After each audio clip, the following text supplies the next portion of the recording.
Rohit, please pick up the phone.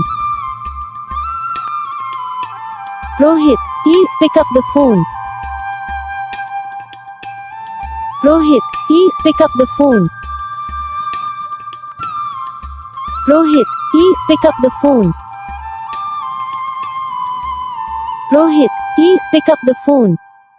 Like करो, channel को subscribe करो, कमेंट करके बताओ आपकी वीडियो को अच्छा लगा, कौन सा पार्ट है जो आपको इस वीडियो में अच्छा लगा या फिर कौन सा पार्ट है जो आपको इस वीडियो में अच्छा नहीं लगा। अगर आपको रिंगटोन पसंद आई, अगर आप ये साउंड का भी रिंगटोन बनवाना चाहते हो तो आप हमको कमेंट कर सकते हो, हम आपके लिए रिंगटोन बना के चैनल पर अपलोड कर देंगे। आप वहाँ से इसे जल्दी डाउनलोड भी कर सकते हो। डाउनलोड करने के बाद चैनल को सब्सक्राइब कर लेना, सब्सक्राइब करने के बाद जो बेल आइकन आता है इसे ऑल पर सेलेक्ट कर लेना, तो उसका तो फ़ायदा रहता है कि जब हम वीडियो डालते हैं तब आपको वीडियो पहुँच जाता है। यानी कि अगर मैं सरल भाषा में बताऊँ तो आपको बता